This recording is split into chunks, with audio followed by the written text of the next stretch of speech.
Howdy YouTube, and welcome to this episode of Gunman. So this video here, I'll be taking you guys through the paintwork on this Mercedes Benz C250. We'll also be doing the prep work, a bit of masking, then we'll get it in the booth and go through the paint stage later on. So as you can see there, that's the color name. 7779 is the color code. I'm not going to even try and pronounce that because I'm sure I'll stuff it up. But we're going to be using Standox solvent base coat when we're painting it, and then we'll be using some Standox crystal clear over the top of that. But first up, I'd given it a good 4 coats of primer, and that filler that you may have seen earlier on was my workmate decided to walk past the panel when it was still wet and drag his knuckles through it. So I did decide to put a little bit of filler in there just so that it all blocked down nice and evenly. I was mucking around calling my mate a knuckle dragger, but all was good. It didn't do any major damage. I didn't even end up having to re-prime it at all. Most of that filler ended up blocking right down, and because I had a nice 4 coats on there, there was still enough primer there to block it out. As you can see, once I've blocked it down, I'm actually going over the edges, like the thick primer edges, with a bit of 180 grit. So you just rip the old piece of 180 off your block sandpaper and then go over those edges just to cut those big thick edges down. Like, you can do it with 500 grit, but you'll sort of be there forever trying to sand all those big thick primer edges down. So I obviously will have to be going over the top of the 180 with some 500 grit, because you can't paint straight over 180 grit. You will just about definitely get some sanding scratches showing through if you decide to paint over 180. So I'm obviously sort of skipping through the steps. I've edited this video down quite a fair bit, so not all of the footage is in there, but I think I'll give you a basic idea of each important stage. So I obviously just gave all the panels a really good clean down, and that was a mixture of methylated spirits and water, or denatured alcohol if you are in the USA. So yeah, it's just a sort of good cleaning alcohol type thing, and you mix that with water so it just goes a little bit further and it stops it from evaporating so quickly. And obviously there I've got my new rubber wheel. Actually, that's just a die grinder. I got it for like $35 from Bunnings. But if you do decide to do something like that, you may have noticed back there that I had that cheap shitty regulator that I threw on the ground in my air regulated competition. It was actually useful just to regulate the amount of airflow coming through to that die grinder, because those die grinders, they spin up at about 23,000 RPM, but the rubber wheel is rated to about 4,000. So if you don't slow that thing right down, you've basically got yourself a weapon in your hand, and if you're not careful, they will actually blow up in your face. So if you do decide to follow my lead and get a die grinder as a rubber wheel, just be extremely careful, slow it right down, and you should be right. Anyway, moving on with the job, you can see that color card there. You might be able to see lower down on the card there was a couple of different colors, and that's when I do my color matching. I like to sort of cover a section of the color card off so I can get an idea of which way, if the color is going in the right direction. I won't get overly involved in the color matching stage, but I just decided to give you guys a quick look at the color. It started off a little bit red and a bit sort of dark, so I ended up lightening it up and get a bit more green into it, and we were pretty right. And it's a color that was it actually blended out really well. I couldn't see the blend at all, so I was pretty happy with how this one came up. Obviously now I've done the block work and all that stuff, I'm ready to continue on and start buzzing it down. But when the panel beater did this repair, it was basically filler all through this entire quarter panel. When he's obviously done it, he's got his hammer and dolly up underneath that wheel arch, and he'd sort of done a little bit of damage to the seam sealer. If it was extensive damage, I would have just sliced the entire thing off and resealed the whole thing, but they can be a little bit tricky to get those beads of seam sealer nice and neat. So for this instance, I decided just put a couple of little bits of fine filler in there, neaten it up, sand it out, and off we go. I do actually have a neat little trick for doing seam sealer under wheel arches, and I think I'll include it in a future video. I was thinking about it the other day, and lots of people don't even know about it. Even my boss, he's been in the trade for over 30 years, and he saw me doing it. He said, "What the hell are you doing there?" Like, I won't give it completely away yet, but because I will make a video on it. It may even just end up over on my Raw channel. But yeah, there's a very neat trick to do those seam sealer edges, because sometimes you can't actually get the seam sealer gun up there properly because of the wheel, and gravity's obviously not working in your favor. But yeah, stay tuned for that. Obviously, next up, I was using the orbital sander with the foam interface pad, and I was using some 400 grit. Here's the old Italian guy giving me one of the brilliant figs from the tree out the front. I tell you what, they're really nice. So there you go, Sam. You're YouTube famous and you don't even know it. As I continue on with the job, we'll just be going around all those edges with some 500 grit, as I mentioned earlier, just to remove some of the 180 grit scratches. So make sure all those primer edges are nice and smooth. Obviously looking for any deep scratches that you may have missed along the way. And yeah, when I'm sanding my edges, I like to sort of just get my finger and rub it over the edge and make sure I can't feel any rough spots. But yeah, I'm using the Norton softback sanding sponges. I've used a few other brands over the years, but I have found that these Norton ones are probably some of the best on the market. Like the 3M ones, the 400 is more like 320, the 500 is more like 400, and the 800 is sort of like 500. So they're a little bit coarse, well, for my prep work anyway. But yeah, other people may like them, whatever works for you. But yeah, I do like the Norton ones. And moving along, obviously you can see I'm using a little bit of paper just to keep the bulk of the dust out of the customer's car. I've obviously also got the vacuum cleaner hooked up, so that's going to be keeping the dust out of my face too. I just like to use 600 grit most of the time on my blends. You can use 800 to 1000 grit. So for newbies and apprentices, I would definitely recommend 800 to 1000 grit. More 1000 if you're doing waterborne or something like that, and that's even for me, because there's a good chance of getting the sanding scratches coming back. But I'm using solvent paint these days, and it seems a little bit more forgiving for sanding scratches. It just seems to have a little bit more of a film build to it, and it'll sort of fill those scratches in a little bit easier. I'm still running the Chicago pneumatic orbital sander, and it's still going pretty strong. I've had no real complaints about it, and it's a reasonable price too. Like when I buy anything and when I get products in this trade, I think we've got to strike the balance between quality and affordability. I've recently even had a few guys like make a couple of comments on some of my minigun reviews, and they said, oh, you didn't really touch on the kind of finish that you can get with these guns. And like my answer really was, at the end of the day, you can have the cheapest, nastiest spray gun, and look, in the right hands, you'll still be able to get a good finish out of it. Yes, you do have some pretty crappy guns out there that just spray like absolute shit, but at the end of the day, you'll still, in the right hands, be able to get a decent finish out of it if you know what you're doing.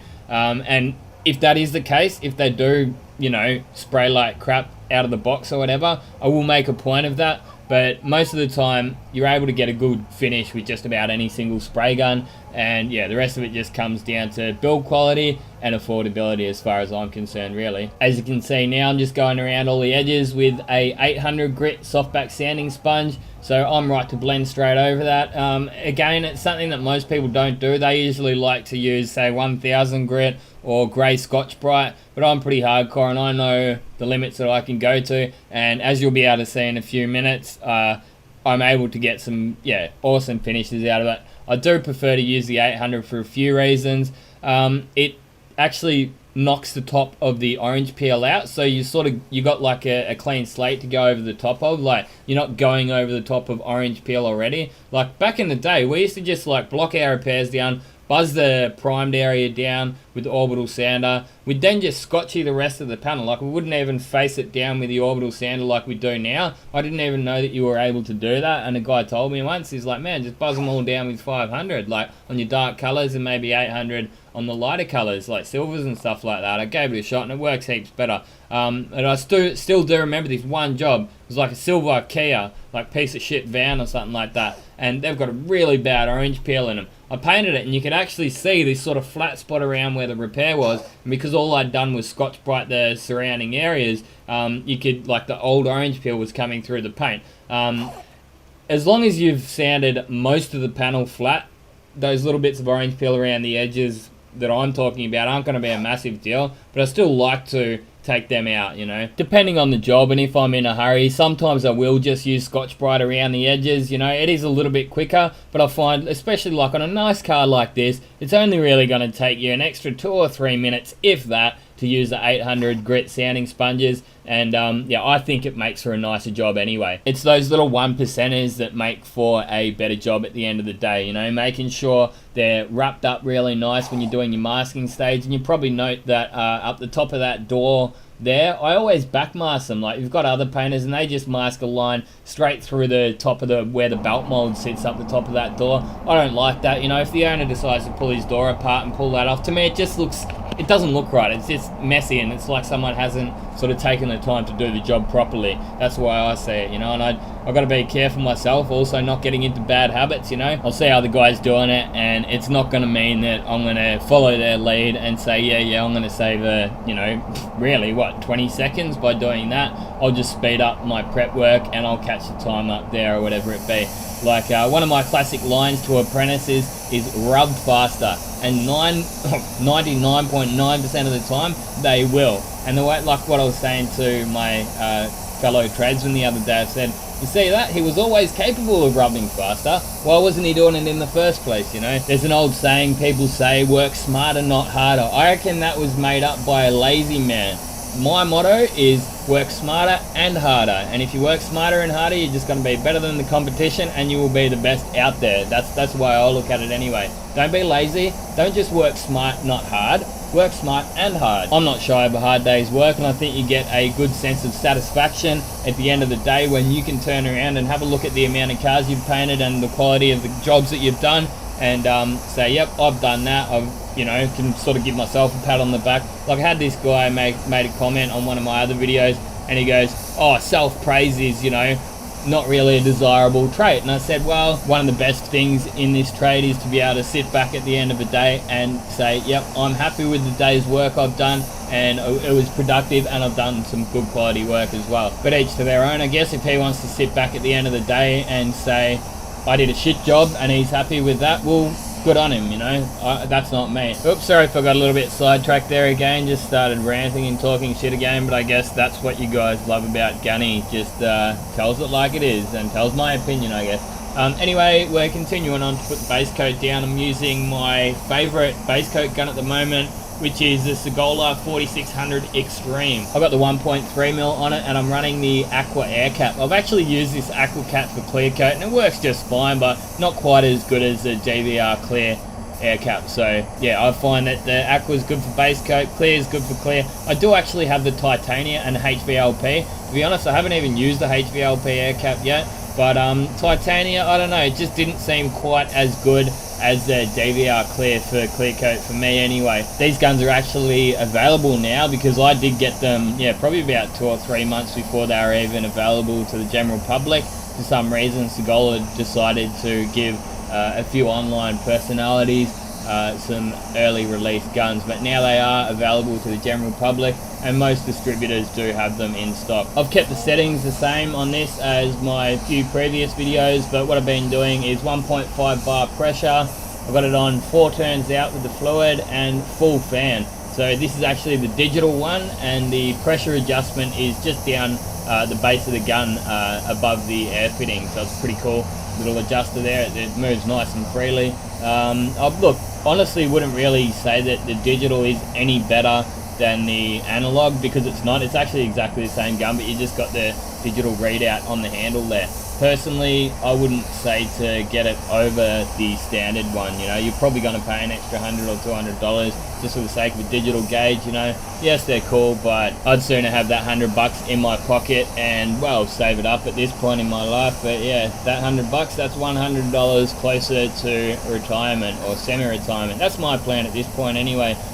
In 10 years, I'd like to go into semi-retirement, get the chance to learn some airbrushing and some cool stuff like that, and spend a little bit more time on making videos and take you guys along for the ride. So that's the plan at this point. It may change, you know, might have kids in a couple of years, and wow, there goes that idea. I'll be retiring when I'm 70, you know.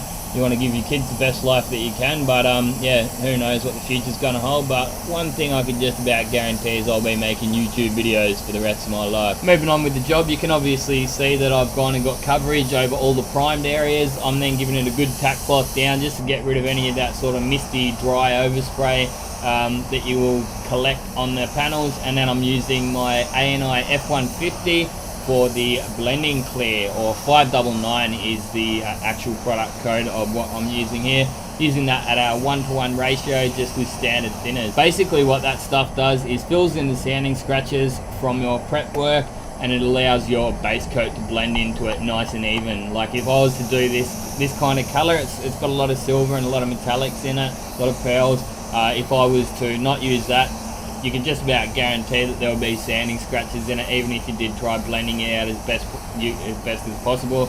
Yeah, good chance that you will get some sort of halo effect and sanding scratches when you get it outside in the sun. The blend again is pretty self-explanatory, just sort of flick it out. When I was learning how to paint, I was just told, like, just pretend you're giving someone a backhander and you just telling them to sort of piss off type thing, and you just sort of flick it out like that. But yeah, again, that's something that's going to take a bit of practice, I guess. When you're an apprentice, you know, you're like, oh, I've got to go in there and learn how to blend. But once you get to this point, it's just like, you know, you do that kind of stuff in your sleep. But also you can see I'm just sort of helping dry it down a little bit, just making sure I'm happy with it. Sometimes if it goes a little bit mottly or something like that, you can just dust a little bit over the top of it, and yeah, check it again, and yeah, usually able to find something that's pretty good. Some people sort of like to do some sort of a diagonal triangle shape across the door when they're doing their blend. I personally don't do it. If I'm really stuck with a blend, I might end up trying something like that, and I did do it once recently on this really prick of a 3-stage bell, and it did sort of get me out of the ship. But most of the time I'm able to just sort of blend it out like this, and yeah, they come up quite nice. But yeah, at the end of the day, try my methods. If they work, go with it. If they don't, yeah, just turn around and go back to what you were doing before. And if you don't have any problems, well then don't try my methods, because what you're already doing is working, you know. I decided to leave this little bit of footage in here. It's something a little bit different, something I don't do too often, but sometimes if you're in the booth, you got your respirator on and all that gear set up, you got your belt and all that, and you don't really feel like going out and getting a touch-up brush, and then you'll have to go out and clean the touch-up brush out again. You can just sort of roll up a piece of masking tape, because there was a little bit of a scratch on my blend area. Now you can obviously see I've got no color there. I don't want to put color there. If I go and put color there, there's a good chance that there will be a slight color difference, because it will no longer be a blend. But yeah, just able to neatly touch up that little bit of stone chip there, clear over it, and happy days. They've actually got these pretty awesome little sort of touch-up tips from Phoenix. I'm sure a few other brands have them, but they're basically just like a disposable touch-up brush, handy. Whack one in your booth box if you have them. Like, I've only got 3 or 4 left, so I don't go and waste them on every single job. But yeah, I'll have to see if I can get a few more of them in, and yeah, keep a couple up in that booth box. So I've obviously just gone out, mixed up my clear coat, got that in my Segola 4600, and we're ready to go. And you can see there that touch up, that looks perfect, you know, you can barely even see it. So the clear I'm using is Standox Crystal Pro Clear. It's a pretty good clear. Like, I wouldn't say it's one of my favorite or the best on the market. We're actually going to be getting in some Standox Standard Clear, and we can use that with the VOC hardeners, and yeah, I'll be interested in seeing my thoughts on that one. But obviously just giving it a little bit of a tack rag. It sort of felt like there was a little bit of misty overspray there. Something that I don't always do. It's just use your spidey sense, I guess. And after sort of 16, 17 years in the trade, you'll get an idea of when you do and don't need to give the jobs a tack rag before you clear them. But yeah, especially like the coarse metallics, yeah, more likely on a metallic job that you'll need to. Again, got the Segola 4600, and as I mentioned before, this has got the DVR clear air cap on it. So I've got another story to share with you guys. It was Tuesday afternoon, and I was clearing a job, and the other painter, he was about ready to clear a job, and he said, hey, we may as well just use the same spray. And he said, what are you using today? I said, oh, I'm on my Pro Light, and I've got the T110 air cap on it, because I was doing a Mazda. I find that a very precise air cap, and it's easy to control the kind of orange peel that you want to get. And he used the same gun, and he goes, yeah, I mean, it's alright, you know, but I don't know why. He's an Iwata man, and he's never really been the biggest Devilbus fan. Each to their own, I guess. And then the following day, exactly the same scenario happened. He said, oh, you know, it was at the end of the day, he was about to clear a job, and he said, oh, what gun are we using today? I said, oh, I've got my Segola out, you know, see what you think of that, just as a comparison type thing. And he goes, man, I actually like that a lot better than the Devilbus. So there you go, that's some feedback from another painter. He actually does prefer this. He said, man, if they come up for a reasonable price, sort of like $450 type thing, he'll probably even buy one, you know. So again, price does come into it when you're buying a tool. For me, I don't distance myself from that. Just because I get some of these guns given to me for demo purposes, I still keep him, like, I treat it as if I've paid that much for it, I guess, and I put myself in that position, which is why I've always sort of had this thing against SATA. Like, the way I see it is, they don't actually get any better of a finish than any of the other guns, like the other top guns in the market, yet they're about double the price. So, you know, some people can argue, oh, it's quality tools, you know, you can't put a price on quality. Well, they obviously have put a price on their quality, and I think it's a little bit too high personally, especially when you can see guns like this Segola. I could not do any better than that with a SATA. In fact, I actually find they leave me with a little bit more orange peel, and they throw out a little bit too much paint. Part of that is to do with the fluid tips being inaccurate. They won't even actually tell you the size of the fluid tips. They will give you indicators. So like when it says 1.2 on a SATA, it doesn't actually mean 1.2 mil. They don't measure what they say. So I don't really understand why they've done that. I'm yet to get a plausible response from them to say this is the reason why we've misled the consumer in that way. But yeah, hey, if they've got a valid reason as to why they've done it, I'll happily admit I'm wrong. But I made a bit of a big deal about it when I did get that aviator gun, and to this day I'm yet to actually get a good response. I actually recently had another SATA user made a comment on my Facebook post that I made recently, and he said, oh, I've just gone and got myself a couple of nebulas, you know, the Pro Light nebulas. And I said, oh yeah, what are your thoughts on them compared to your SATAs? Because he had all these other SATAs in the photo too, and he said, man, I actually prefer them. Well, they're, for starters, they're half the price of the SATAs, and I find I get less orange peel with them. So you know, what other feedback can you get from that? I personally don't find that they do anything that the developers don't, and as you can see, this Segola, you know, that's right up there. It's SATA-like in a way that it throws out a lot of material, and as I was saying before, like my first option for a Mazda would not be this Segola because it's probably more suited to the Euro style finishes, like that really nice, wet, nice amount of material on there, but it's got a little bit of a sort of thicker orange peel, I guess, not such a tight orange peel like you would get on the Japanese cars. I do get a lot of questions, especially recently, now that I've been loving the Segola, and they say, what would you place as the better gun, the Segola or the DeVilbiss? And it's a tough question, but look, thinking about it now, I'd probably have to say, all in all, probably still the DeVilbiss. I'm still really loving using this gun, as you can tell. Like, I'm getting some killer finishes with it, but the DeVilbiss seems a little bit more precise. You get a little bit more control over it. Like, this is dialed into 2 turns out with the fluid, so you really can't go much further in than that without just not getting enough out, you know. So they've definitely sped the gun up, and that was one of my biggest things that I didn't like about the previous Segola. They were quite slow, so they've definitely sped it up. But yeah, I don't know, there's still something about the DeVilbiss. It's still, I'm happy to leave it at #1 spot, and this would just about take my 2nd spot. So that's just about wrap this video up. Anyway, I do thank you guys for hanging around to the end.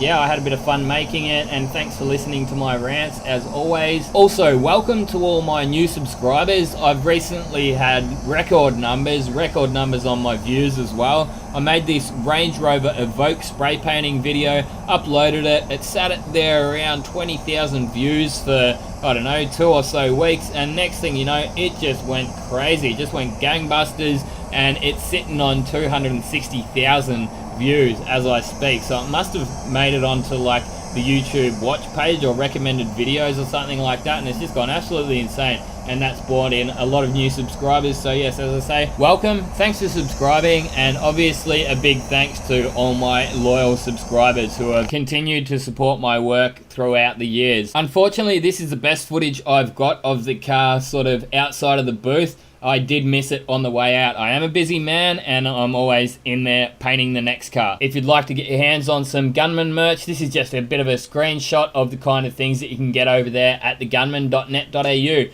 Now you've seen this video, get out there and paint some shit. Thanks for watching, and this has been another Gunman production. Goodbye.